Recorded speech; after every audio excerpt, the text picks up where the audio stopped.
Jay Itzes dan Nathan Choyaon akan diambil sumpah WNI pada tanggal 28 Desember 2023. Manajer Timnas Indonesia, Sumarji, bersumpah tidak menitipkan Dendi Sulistiawan ke pelatih Shin Tae-yong untuk dipanggil ke tim Merah Putih. Dipimpin Indra Syafri, Timnas U20 jalani latihan perdana di Qatar. Timnas Indonesia mendapatkan angin segar dari AFC selaku induk sepak bola Asia sebelum gelaran Piala Asia 2023. Ya, Liestek, pemain keturunan dari klub SC Telstar ini beberkan siap perkuat Timnas Indonesia. Simak info selengkapnya berikut ini.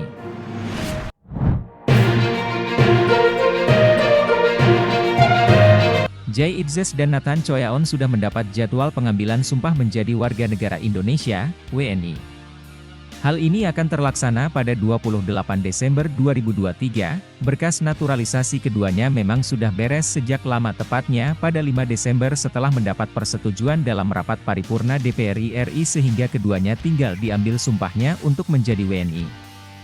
Jay Itzes dan Nathan Choyaon datang pada 28 Desember 2023. Pengambilan sumpah dilakukan di Kanwil Kemenkumham pukul 9 WIB, kata Yunus Nusi kepada wartawan. Hanya saja keduanya dipastikan tak akan ambil bagian dalam Piala Asia 2023. Sebab PSSI sudah mendaftarkan entry by nama berjumlah 50 pemain dengan deadline pada 10 Desember lalu. Saat ini Timnas Indonesia sudah berada di Turki untuk persiapan Piala Asia. Pratama Arhan CS sudah berada di Turki sejak Rabu, 20 Desember 2023, tim asuhan Shin Tae-yong akan menjalani TC dan juga 2 kali uji coba melawan Libya. Lalu bergeser ke Qatar pada 6 Januari 2024, Jay Itzes dan Nathan Choyaon sudah mendapat jadwal pengambilan sumpah menjadi warga negara Indonesia, WNI. Hal ini akan terlaksana pada 28 Desember 2023, berkas naturalisasi keduanya memang sudah beres sejak lama, tepatnya pada 5 Desember setelah mendapat persetujuan dalam rapat paripurna DPR RI sehingga keduanya tinggal diambil sumpahnya untuk menjadi WNI. Jay Itzes dan Nathan Choyaon datang pada 28 Desember 2023. Pengambilan sumpah dilakukan di Kanwil Kemenkumham pukul 9 WIB.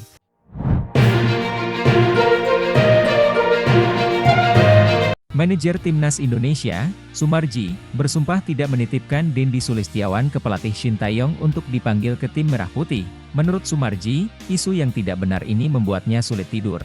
Isu munculnya pemain titipan di Timnas Indonesia kembali ramai diperbincangkan setelah Shin Tae-yong mengumumkan 29 pemain untuk dibawanya ke Turki. Salah satu pemain yang ikut dibawa Shin Tae-yong adalah Dendi Sulistiawan, striker Bayangkara FC. Pemanggilan Dendi bisa dibilang kurang tepat, sebab ex-pemain Persela Lamongan itu baru mencetak 1 gol dari 22 penampilannya bersama The Guardian di Liga 1 2023-2024. Tidak hanya itu, kini Bayangkara FC masih terdampar di papan bawah kompetisi sepak bola kasta tertinggi di Indonesia. Pemanggilan Dendi itu disangkut pautkan dengan pemain Borneo FC, Stefano Lillipali yang tampil apik bersama Borneo FC tidak dipanggil Shin Tae-yong ke Turki.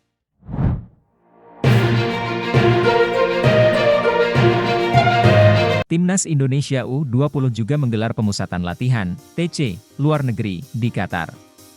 Indra Syafri yang memimpin tim selagi Shin Tae-yong sedang bersama tim senior, Timnas U20 memulai kegiatannya di lapangan Aspire Academy 2, Doha, Qatar. Sabtu, 23 Desember 2023. TC ini digelar sebagai persiapan berbagai agenda yang akan dihadapi Timnas U20 tahun depan. Garuda Nusantara diproyeksikan berlaga di Piala AFF U19 2024, kualifikasi Piala Asia U20 2025, hingga Piala Dunia U20 2025 Chili. Total pemain yang diboyong ke Qatar berjumlah 26 pemain. Alhamdulillah, kami memulai persiapan tim nasional U20. Kami akan memulai persiapan selama sepekan di sini, kata Indra Syafri, dikutip dari laman PSSI. Dalam TC ini, Indra Syafri berharap bisa mendapatkan informasi yang tepat dan terukur terkait kondisi para pemainnya. Ini berkaitan dengan proses seleksi yang akan berjalan ke depan. Nanti selama 1 minggu ke depan kami akan fokus mengambil profil para pemain. Kami melakukan beberapa item tes dengan pemain di Qatar ini, ujar Indra Syafri. Untuk materi pemain pemusatan latihan tahap awal ini bersumber dari pemain-pemain Timnas U17 di Piala Dunia U17 2023, Liga 1, Liga 2, Liga 3, dan Asprof. Kami berharap kepada pemain menggunakan kesempatan ini dengan baik selama di Qatar. Kita tentu evaluasi serta akan ada sistem promosi dan degradasi untuk pemain, ucapnya. Timnas U20 juga membuka pintu selebar-lebarnya buat para pemain keturunan untuk bergabung.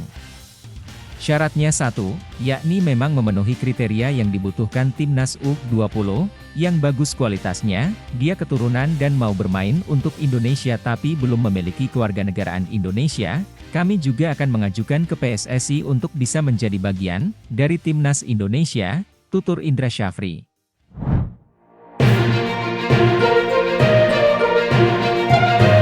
Timnas Indonesia mendapatkan angin segar dari AFC selaku induk sepak bola Asia sebelum gelaran Piala Asia 2023. Timnas Indonesia saat ini sedang menggelar pemusatan latihan untuk menyambut Piala Asia 2023. Selain itu, tim pelatih Timnas Indonesia yang dipimpin Shin Tae-yong juga terus mengikuti perkembangan dari turnamen Piala Asia 2023. Tentu ada sedikit angin segar yang datang dari negeri seberang, yaitu Australia. Pelatih Timnas Australia, Graham Arnold, memberikan bocoran soal jumlah pemain yang berhak didaftarkan tiap peserta Piala Asia 2023. Pada awalnya, pihak AFC hanya memperbolehkan setiap tim membawa 23 pemain di skuad akhir. Namun aturan tersebut diubah lagi oleh AFC. AFC kemudian menambah 3 slot lagi untuk setiap tim peserta menjadi 26 pemain.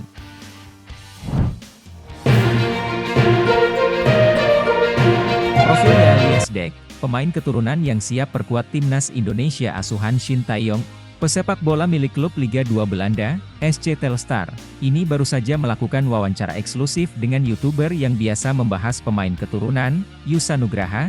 Dalam wawancara tersebut, Elias Dek terang-terangan siap memperkuat Timnas Indonesia asuhan Shin Tae-yong. Bahkan dalam pengakuan Elias Dek, ia sempat dihubungi PSSI, Elias Dek saat memperkuat SC Telstar. Saya sudah memikirkan itu, membela Timnas Indonesia. Saya sebenarnya bisa memilih 3 negara, yaitu Suriname, Belanda dan Indonesia. Namun, jika saya mendapat undangan bermain untuk Timnas Indonesia saya jawab iya. Menurut saya bagus untuk dapat bermain di negara yang indah, Indonesia, kata Elias Dek dalam wawancara dengan Yusa Nugraha. Ia pernah ada kontak. Saya diberitahu harus punya paspor Indonesia. Pernah ada pembicaraan tentang itu, naturalisasi, beberapa bulan yang lalu untuk melakukan itu. Namun, belum ada kelanjutan lagi dari sisi saya dan mereka, tapi kami sudah berbicara tentang hal itu, lanjut Elias Dek. Lantas, dari mana darah Indonesia Elias Dek berasal? Pemain yang biasa mentah sebagai fullback kanan ini memiliki darah Indonesia dari sang kakek yang berasal dari Haria, Saparua, Maluku Tengah. Kakek, dari sang ibu, saya berasal dari Pulau Haria kalau tidak salah. Darah Indonesia saya berasal dari sana. Mama saya setengah Indonesia. Saya juga setengah dari Suriname karena keluarga ayah saya berasal dari sana. Elias Dek sempat memperkuat roda JCU 17 hingga akhirnya direkrut SC Telstar U21 pada 1 Juli 2020. 6 bulan membela SC Telstar U21, Elias Dek dipromosikan ke tim senior. Bersama tim senior SC Telstar inilah, Elias Dek satu tim dengan pemain Timnas Indonesia yang baru saja hengkang dari Viking FK, Shane Patinama. Karena itu, Elias Dek kenal secara personal dengan Shane Patinama. Saya punya teman lama, Shane Patinama. Saya juga pernah melihat pertandingan Timnas Indonesia melawan Irak, di kualifikasi Piala Dunia 2026 zona Asia. Lanjut Elias Dek, menarik menanti jalan yang diambil PSSI ke depan. Apakah Elias Dek bakal mengikuti jejak Shane Patinama yang dinaturalisasi menjadi warga negara Indonesia, WNI? Berikut profil Elias Dek. Tempat, tanggal lahir, Amsterdam, Belanda, 21 Oktober 2001, riwayat klub, roda JCU 17, 1 Juli 2016, 1 Juli 2018.